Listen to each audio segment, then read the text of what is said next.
Hey girl, hey. Okay, so Dr. Tasha Rogers, if you don't know. Now, we want to talk about today IUDs. Now, I'm going to tell you, I'm so like, I don't even know where to start. I love IUDs so much. So first of all, when it comes to IUDs, real talk, they get such a bad rap. Now, if you don't know what an IUD is, IUD stands for intrauterine device. That means there is a device. It's a little T-shaped plastic thing that goes inside your uterus or your womb. And it serves two purposes, either to decrease your bleeding or to prevent pregnancy or both. Okay. Now, IUDs get such a freaking bad rap, and it's like it shouldn't be. So I can't even gather my thoughts. Like, I can't even chill enough to tell y'all this. Okay, so there are two different types of IUDs. There's two different types of IUDs. One is the copper, which I hate. And then the other is the hormonal, but it's really not hormonal. I'm about to drop that science on y'all. So the copper one, which is called the Paragard, and the Paragard it's just that. It's still plastic. It just has little coils of copper on it. So people always gravitate toward that because they're like, it's the non-hormonal. It's the non-hormonal. They're all non-hormonal, and I'm going to tell you why. The thing about the copper or the Paragard is you're going to have your period every month, and it generally gets heavier and longer. Now, you get some people who are culturally attached to their period. They just want their period. Somebody somewhere made them think that you have to have your period in order to get cleaned out, right? So they feel like they want their period. They want to get cleaned out. And so they want the copper IUD. And all of this is erroneous. All of it is built on nonsense. And I'll tell you why. So first of all, the copper IUD lasts for up to 10 years. After 10 years, it has to be removed and replaced if that's what you so desire. If you're postmenopausal, after 10 years, you don't have to put it back in, right? And it's not going to do anything for your bleeding. It is only going to prevent a pregnancy, theoretically, right? Now, let's talk about the other types of IUDs. You got the hormonal types. It all has the same hormone in it, which is progesterone. Now, progesterone, well, we'll talk about that. But the types of IUDs are the Mirena, the Liletta, the Kyleena, and the Skyla. I have my favorites. And I'm a creature of habit, right? And I do what I do, and I do it well. And if it makes sense, I'm not somebody who constantly is jumping ship because some other stuff is coming out. If I like what I like and it's working well, what's the problem? So I like the Mirena. I like the Kyleena and the Skyla. Not a fan of the Liletta. And the only reason is because when I counsel patients, and I just don't like the fact that, okay, well, when we put it in, it was 5 years. Now we got an indication for 6. Now we got an indication for 8. So even though you got it when it was 5 years, it's good for 8 years. That's too damn confusing. People get confused as to when they put it in. It's too much. I just don't like it. That's just me. I'm not saying it's not a good device. I just don't like it. I don't like how it's so different to put it in than the other ones. That's just me. It's a personal preference. It is nothing wrong with it. If you have it, I'm not saying there's anything wrong with it. Just stay up on how long you have. Like I said, initially when they first put it in, it was 5, just like the rest of them. Then I think it went to 6. Now I think it's at 8. I don't know, but it's not a bad thing. It's just so much variation. Something is always changing. I don't like that. The rule is the rule, and that's how I feel. Okay, so the Mirena, the Kyleena, and the Skyla. So you say, well, what is the difference in the 3? So let's talk about it. Mostly it's size and timing. So the Mirena is probably the larger of the IUDs. Now, I didn't say it was large, but it's larger than the other ones. So the Mirena, it lasts for up to 5 years. And I always say up to 5 years because you can take it out whenever you want. It's not like, oh, I got an IUD, so I got to keep this for 5 years. No, ma'am. Okay. You can take it out whenever you want, but it's good for up to 5 years. Okay. Then you have the Kyleena. The Kyleena is also good up to 5 years. What's the difference in the two? The Kyleena is a little smaller, so in size. So I like the Kyleena for women who have never had children before, or maybe you had a child 20 years ago. I like the Kyleena for people like that who have a smaller, who theoretically and may actually have a smaller uterus. I'm sorry, Zoe is giving me the business over here, y'all. And then we have the Skyla. The Skyla is also small like the Kylena, but it lasts for 3 years. So that is for somebody who, up to 3 years, I'm sorry. That is for somebody who, you know, you want to have a baby. You know, you want to have a baby within the next year or two, year and a half or two. But you're not ready right this second, okay? The Skyla is going to be perfect for you. Now, let's talk about hormonal versus non-hormonal, because this is my jam right here. When it comes to, and this is how it works as far as periods are concerned. When you have an IUD in place, the progesterone that's on the IUD, it treats the lining of the womb only. There is no hormone circulating in your bloodstream at all when you have any of the IUDs. None, none, none, none. It acts on the lining of the womb. It thins out the lining. So let me explain how periods and the womb and all this go. I'm gonna make it real simple for you. Every month, think about the grass growing on your lawn. Every month you grow a lawn. The purpose of that lawn is if you get pregnant, the pregnancy will embed and live in that lawn.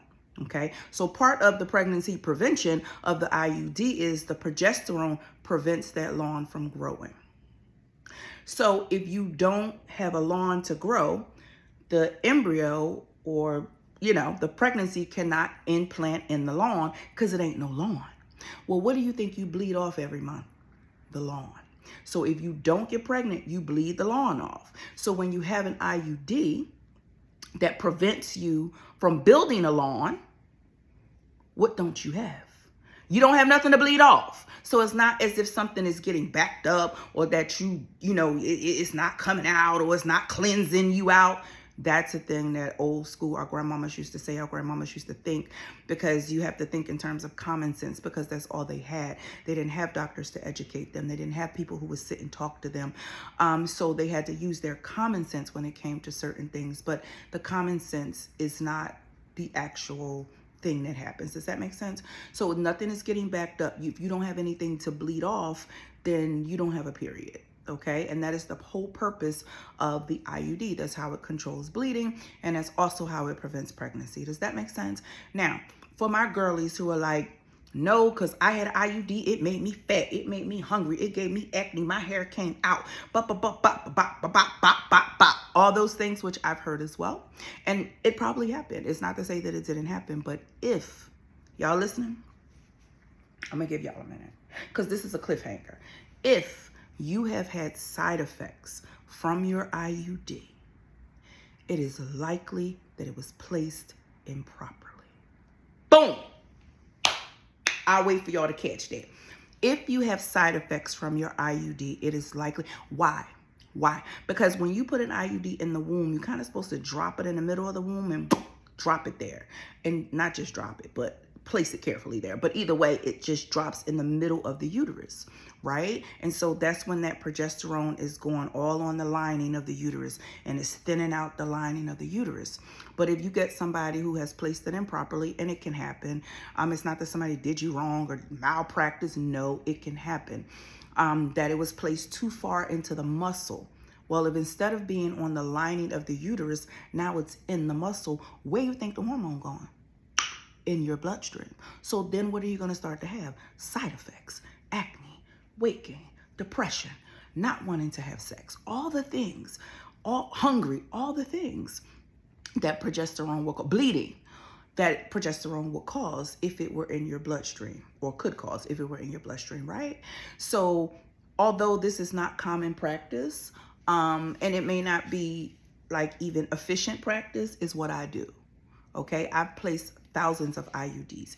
If you're a high risk patient, and when I say high risk, I mean if you've never had children before, I need to know what's going on with your uterus. I need to know the size of your uterus. What direction is it going? If you're a standard risk patient, then I'll put your IUD in, but I get an ultrasound after every single placement. Why? Because if your IUD is placed properly, you will never have a problem with it. The worst thing it's going to do is fall out. Now, that's not good either. But rather than people being like, well, it moved, it migrated, it went here, it went through this. The reason that it does that is because it's not in the right place and it is looking for a comfortable spot, essentially. So this is why people have all these issues, because of poor placement. And so sometimes if you have an issue with your IUD, just say to your, provider, hey, listen, can we do an ultrasound just to make sure this thing is in the right place? It is not enough to see your string.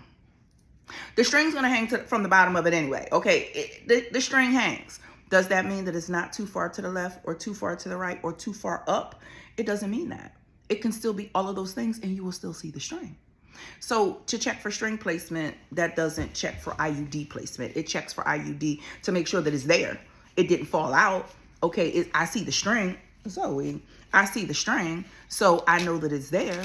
But at the end of the day, that doesn't mean that it's in the right place. Okay, and so like I said, that's just me. That's just what I do. I feel like sometimes in a lot of practices, and I'm not coming at anybody sideways, but I'm gonna keep it 100. In a lot of practices, practices that are owned by hospital systems, health systems, or even private providers, sometimes it's like this. It's like this. And the physician's hour has to be optimal. What does that mean? We need to spend our time doing something that nobody else can do, like operate or whatever it is in the office. But if I can teach my nurse practitioner to do this, I can teach my midwife to do this, I can teach my physician's assistant to do it, then they can do a million of them and I can be somewhere else. But my attitude is, even though it's a procedure that's done in the office, you still have to have respect for it and understand it's not a surgical procedure, but it's a procedure. You have to have understanding of anatomy. You have to know what you're feeling. There have been times, because there are 2 brick walls that you're going to hit when you put the IUD in, right? When I go through your cervix, I'm going to hit a brick wall that's between your cervix and between your womb. And then the other brick wall is going to be me going through your uterus, right? So some people have a real definite brick wall. And you feel that first brick wall and you're like, oh, all right. But some people don't. Some people don't. Some people, you slide right through there. And the first brick wall you feel is you going through that uterus. So you have to have an understanding and an appreciation for the anatomy. Your hands have to know what they're feeling. Your mind has to say, wait, I don't like this. This don't feel right. And I've done that. And I'm like, what am I feeling? And I'm like, yeah, I don't like it. And I will stop and I will tell the patient, listen, and I'll explain it to them. These are the 2 points of resistance. I'm not sure whether I'm here or here. And it doesn't happen often, but it can happen, especially somebody with a larger uterus, somebody who may have had multiple children. And that first resistance point is not there. And you think you feel it, but you're not sure. I don't do the think, I'm not sure. I don't do all that. It's just too easy for me to stop, wait, and then do it under ultrasound guidance. I'm just like that. Everybody's not like that. And I'm not judging anybody who doesn't do that. I'm just saying I'm not that arrogant. Like, my thing is that I'd rather know that it's in place. I'd rather know that it's in a perfect position. I'd rather know that my patient is not going to have any issues with it. It's not about my ego or being like, nah, I got this. I can put this in. Yeah, I can put it in. I could do a whole bunch of stuff, but it ain't about me. Right. And that's kind of the space that I function in. So yeah, that's just how I do things. And again, I'm not coming at anybody sideways. How you do it and what you do is your business. How many have I had to remove? Not many, because I use good clinical judgment. If I can get it in and it feels good, great. And that's pretty much it. Now, how do I decide? Who do I use? Which IUD? History, like, if you are somebody who you've had 2 or 3 children, maybe your last child was 8 or 9 years ago, you're probably going to be okay with the Mirena, right? And they kind of work the same, but somebody may have not had a child for 13, 14 years. You may be a smaller person, a thinner person. I'm going to say, well, let's see what happens with the Kyleena, because why not? If you have never had a child before, you're not ready, you're 19, 20 years old, you're like, I don't want any hormone, I don't want to take the pill, I'm not good with taking pills, and I don't want to have a baby for a period of time, you're going to be great for a Kyleena. But if you're a married person or a single person or whatever person, it doesn't matter. I say married person because I just was talking to somebody who's like, I'm on baby number 2, but I'm not ready yet. And so we decided in the next year, we want to start thinking about trying. Well, I offered her a Skyla up to 3 years. She's certain that she should know by 3 years. And she thought it was an amazing idea. So that's why I said married, but it doesn't really matter what it is. It's a timing thing. So again, if you want to have a baby within the next year or two, hey, listen, a Skylar's going to be for you. If you're like, not so much, just saying, I don't know, I'll think about it, but I know for sure within the next 5 years, I'll know. And depending on the size of your uterus, Kyla versus Mirena. Okay, so that's my stance on IUDs. IUDs are amazing things, although it says hormonal versus non-hormonal. None of them are really hormonal if it's placed properly. That hormone stays on the inside of your womb. Okay, no period gets backed up. That it just doesn't happen. That doesn't exist. It's not a thing. I'm going to tell you the downsides about an IUD shortly, though. So it's not really a thing. They are long term. I mean, women with like problems, like if you have history of blood clots, you can get the IUD. If you have history of cancer, you can get the IUD. If you currently have cancer, you can get the IUD, because theoretically there is no hormone circulating in your body, so there's no risk, right? So this is why I'm a lover of the IUD, because you get the benefits of birth control with none of the actual risks that you happen to that you have to be weary about or leery about when it comes to regular birth control. Also, I love it for my perimenopausal women because, one, there's no hormones circulating in your body, and with perimenopausal bleeding, you could have one period that lasts 3 weeks, and then you might not see another one for 3 months, and then you have one every 2 weeks for 3 months. Like, it can be, the bleeding is all over the place, and there's no rhyme or reason to it, and I love a good IUD for that because it'll shut it right down.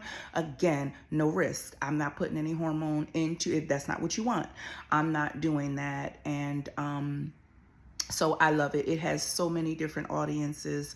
And in Europe, it's like the #1 birth control that they use in the UK. So I'm just, like I said, I'm a lover of it. If you understand it and you respect it, it is an amazing method of birth control. But if you're trying to speed through and throw them in people like a factory and just trying to get it done and you don't understand it, and it's like, well, this is full of hormone, and people are not truly explaining and you're not truly understanding, then But if you truly understand it, it's that girl. Now, let's talk about the side effects. Here's the deal, because what happens is, and the whole purpose of an IUD, the way that it works for pregnancy prevention, it generally is going to change your cervical mucus. So it's going to make sperm a little bit more difficult to get in, because the cervical mucus itself, not the vaginal stuff, not the vaginal, not the discharge in the vagina, the cervical mucus, the stuff that you don't really see or you don't really have any, whatever with. So the cervical mucus gets thicker and it gets difficult for sperm to get inside, and then it thins out the lining of the womb, so there's no place for a pregnancy to embed, and then it's a big plastic T sitting in the middle of your uterus. So it obstructs from being able to, for the sperm and the egg to be able to meet. And that is generally how it prevents pregnancy. Now, the downside is if you do happen to get pregnant with an IUD, and some people do, because nothing is 100%, right? Oftentimes, it's going to be an ectopic pregnancy or a tubal pregnancy, which can be, it can require surgery. It can be life-threatening if it's something that's not, really kind of caught in time. It doesn't happen often, but it can happen. Let me be very clear. I'm not going to give one side and don't give the other. Let me be clear, okay? Also, early on, when you get an IUD, not like the whole time, but early on when you first get it, you can also develop an ovarian cyst because of it. Very rarely is it surgical, but them ovarian cysts, baby, when they rupture, them bad boys hurt. Okay. And some people are like, I don't want no parts of it. I had a cyst, it ruptured, it was miserable. Take this thing out. It's not a risk. And everybody doesn't have that. I'm not saying you're going to have that. Everybody doesn't have it, but it is a risk. So having a cyst on your ovary that may or may not rupture. Sometimes they just shrink and go away. Sometimes they rupture. The pain, it doesn't always require surgery. Trust me. The pain can be, how do you tell when an ovarian cyst is like, when it's an ovarian cyst, the pelvic pain? Oftentimes the pain is crampy and stabby. The pain is worse when you walk. It's better when you sit still, but it doesn't go away. So when you walk, it might be an 8 or 9 out of 10. When you sit still, it might be like a 4 or a 5. It doesn't go away. Interestingly enough, ibuprofen will knock it out. 800 of ibuprofen will usually knock the discomfort out. And it usually will go away on its own after about 3 or 4 days.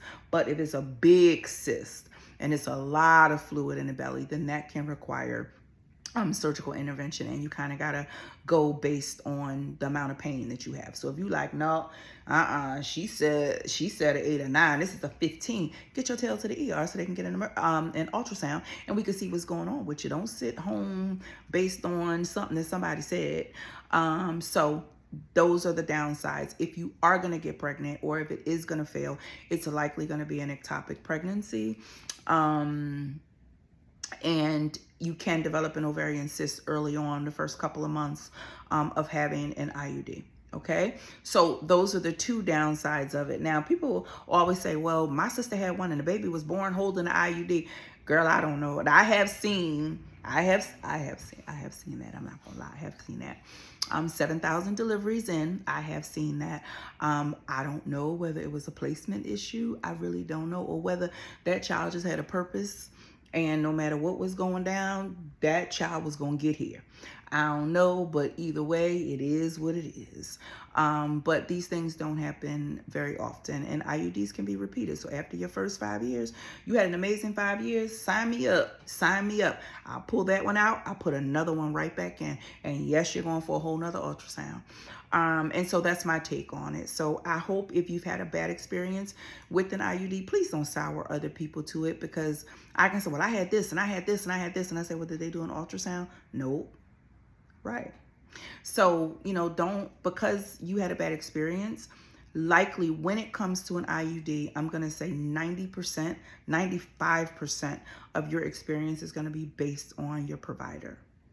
Okay, their experience with putting it in, their bedside experience with you. Like, women who may have a tightened cervix, like your cervix is tight and I can't get through it. I'm not going to fight that. I'm not going to have you passing out in the office. I don't have to do that. It's birth control. Why are we doing that? And so I usually will stop and I'll say, okay, I'm going to give you a pill. I'll have you put this pill under your tongue 12 hours before the procedure. We're going to put it in under ultrasound guidance. I put that pill under your tongue to help dilate you. I tell you to take 800 of ibuprofen when you come. And then we do it under ultrasound guidance. And if we still can't get it in, it ain't the method for you. But to have people bleeding and passing out and lightheaded, that's an ego thing. That is a doctor or a midwife or a nurse practitioner who does not want to say, hey, listen, I couldn't get it in. I'll say that any day of the week. Listen, this is not a torture procedure. So I'll say that this may not be the method for you, because we can't get this thing in. And who admits you to the hospital for a same-day procedure to put an IUD in? Now, if you're going for a procedure, I'm going to put the IUD in while I'm there. But I'm not about to admit you under... Girl, bye. We can do something else and not have you pregnant. How about that? Now, again, if you're in a situation where it is your only option, because of health issues, health concerns, or whatever the case may be, then we got to do what we got to do. But if it's just a choice and we can't get it in and it's causing you a bunch of angst and you over here passing out and your heart rate dropping, girl, who doing that? Not me. So I hope this blessed somebody. I hope you all understand a little bit more about IUDs and how they work. When you go, you can request, and some doctors might fight you on it, but you can actually request and say, hey, listen, once you put this IUD in, can we ultrasound? And so I can make sure this thing is in the right place, because I don't want no trouble. I don't want no smoke. I don't want this thing traveling where it's not supposed to be. Just do the ultrasound so we can make sure it is where it's supposed to be, because then it's going to stay where you put it. Okay?